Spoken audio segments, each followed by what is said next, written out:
Bismillahirrahmanirrahim. Assalamualaikum warahmatullahi wabarakatuh. Bapak Ibu sekalian, sahabat Sinergi, mitra PT BES, kami dari tim konsultan ingin berbagi sharing bagaimana cara membuat larutan ekofarming. Seperti yang kita saksikan di depan saya, ada 3 jenis larutan yang akan kita campurkan ke dalam ekofarming. Yang pertama, ini larutan air tetes tebu atau istilah lain molase. Yang kedua, air kelapa, dan yang ketiga, air mineral biasa. Ketiga jenis pelarut ini memiliki beberapa spesifikasi. Air tetes tebu atau nama lain molase itu selain untuk menambah nutrisi dari mikrobiologi atau sebutnya bakteri positif yang ada dalam ekofarming, jadi Bapak Ibu sekalian tidak harus menambahkan molase, jadi cukup dengan. Dan yang berikutnya ini larutan kelapa.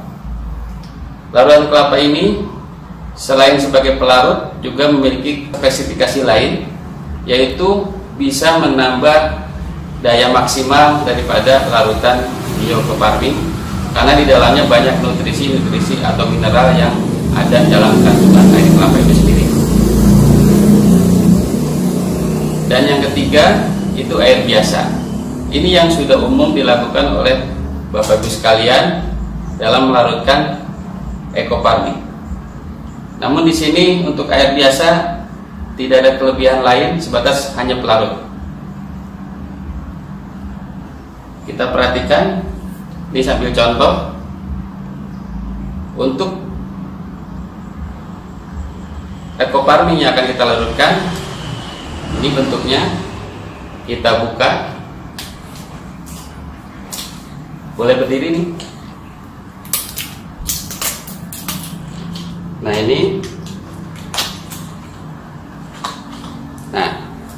ini adalah ekofarming dalam bentuk padatan atau tub, yang di dalamnya itu ada plastik pembungkus.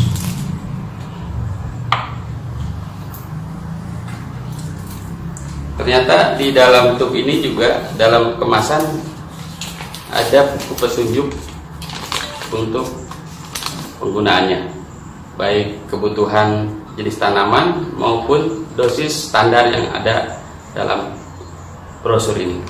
Kita buka lagi.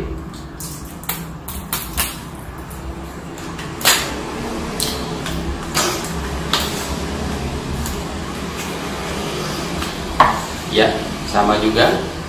Kita perhatikan ada pembungkus plastik dan lembab ya. Tutup lagi, juga di dalamnya dilengkapi dengan sama seperti tadi brosur itu. Nah, nanti ini dalam proses penghitungan dosis ini sangat bermanfaat.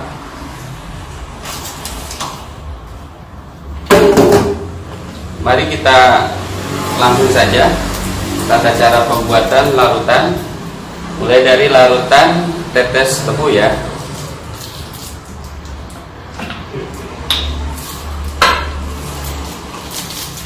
Kita buka plastiknya, atau bisa diremas dulu di sini supaya lebih mudah dalam pelarutan dan tangan juga tidak kotor. Dan kenapa di dalam plastiknya? Ini satu alasan supaya tangan kita barangkali kalau yang masih belum disterilkan bisa menunjukkan kontaminasi. Ini maaf contohnya tidak pakai alat sarung tangan, tapi sengaja saya supaya lebih steril, jadi ditemukannya di dalam plastiknya saja. Kita masukkan.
larut ekoparmin yang sudah dihancurkan dan dimasukkan ke wadah yang akan kita jadikan biang ekoparmin. Selanjutnya kita campurkan molase atau air es tebu ini menjadi pelarut.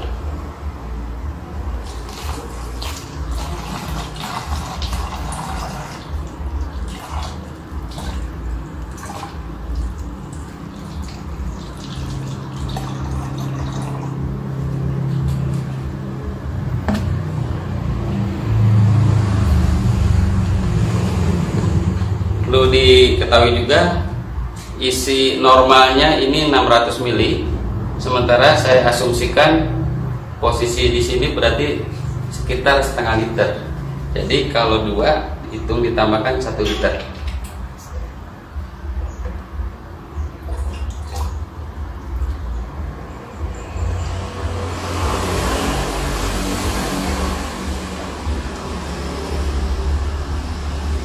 Larutan dari air kelapa.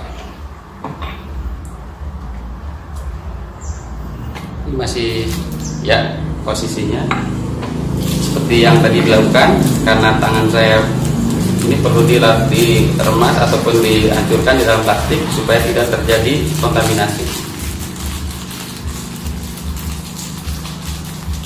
Nah, ini kelebihan dengan adanya tambahan plastik ini, minimal pada saat penghancuran tidak langsung kena tangan, sehingga tidak kemungkinan kecil untuk terjadi kontaminasi bakteri yang ada dalam tangan kita. Kita masukkan ke sini.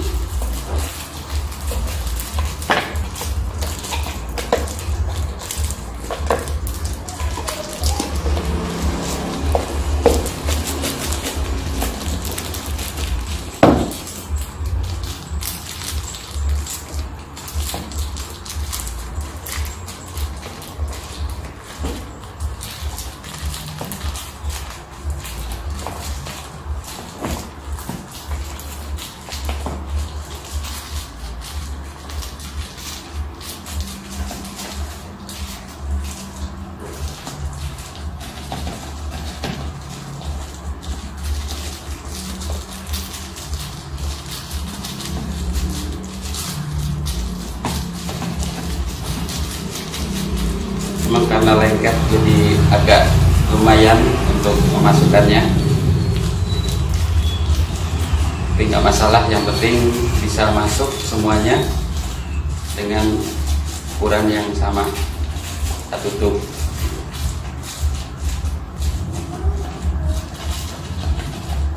Oke, kurang lebih hampir habis.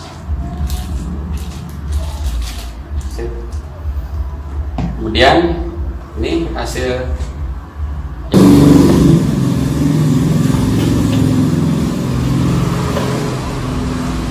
botol kedua.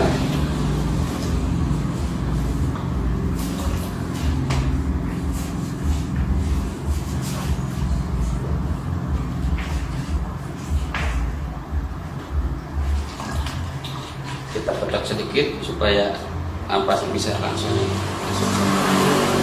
Ya,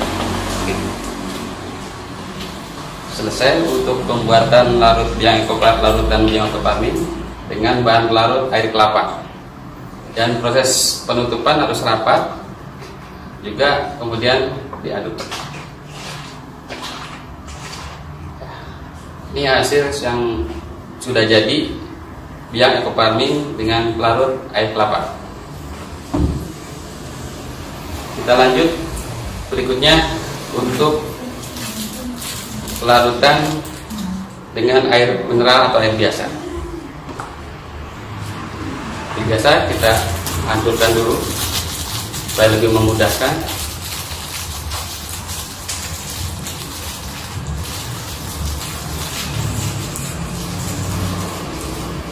Kita buka botol untuk penyimpanannya.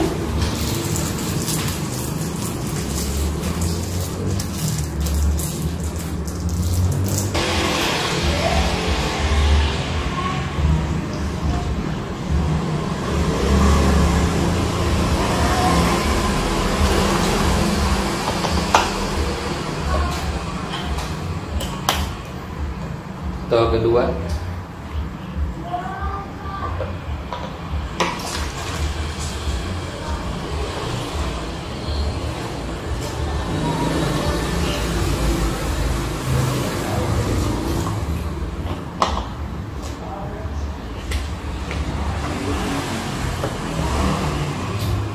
Ditutup rapat supaya memudahkan untuk pengadukan.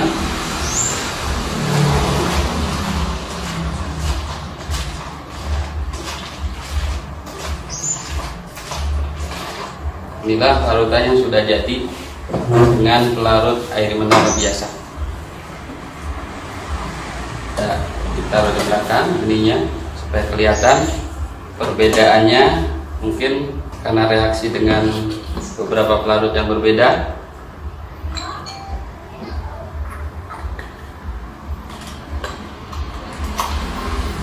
Nah, ini kita susun dulu supaya kelihatan lebih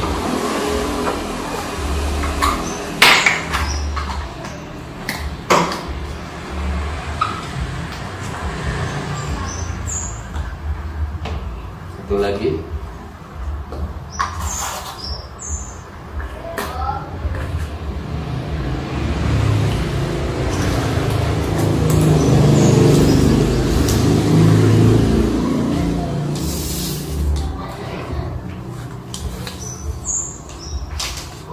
Inilah hasil dari pelarutan Coparmin dengan 3 jenis pelarutan, yaitu air tetes tebu molase, ini dengan air kelapa, dan satu lagi dengan air mineral. Secara fisik kelihatan hampir mirip ya, anggapnya sama. Tapi yang membedakan nanti hasil dari pelarutan ini tentunya akan memiliki efek yang berbeda-beda. Yang pertama, ini jelas dengan molase kita tidak perlu lagi menambahkan molase untuk dalam waktu penyimpanan yang lebih lama. Yang kedua, ini juga sudah mengandung mineral, bahkan ya air kelapa juga di dalamnya ada glukosa. Jadi ini sudah tidak perlu lagi ditambahkan molase atau nutrisi mikroorganisme. Yang ini yang terakhir, ini mesti ditambahkan molase kalau disimpan lama. Terus untuk nanti pemakaian berikutnya setelah selesai membuat larutan, ini menjadi ukuran bahwa larutan ini nanti akan dibagi dalam bentuk dosis ataupun penghitungan konsentrasi dalam aplikasi penyemprotan. Nanti pada sesi berikutnya kita akan terangkan atau sampaikan materi tentang bagaimana cara menghitung dosis dan konsentrasi penyemprotan. Demikianlah untuk sesi ini kita akhiri, bahwa dengan Ecoparmin insya Allah kita siapkan larutannya, tinggal aplikasi, mudah-mudahan bisa akan lebih bermanfaat untuk petani, khususnya solusi buat petani. Harapan kami dengan menggunakan farming ini dan cara pelarutan yang benar itu memberikan dampak yang lebih positif dan lebih kedepannya petani menjadikan solusi untuk pemupukan berimbang. Demikianlah beberapa yang bisa kami sajikan. Semoga bermanfaat. Salam sinergi, gua berkah, no riba. Assalamualaikum warahmatullahi wabarakatuh.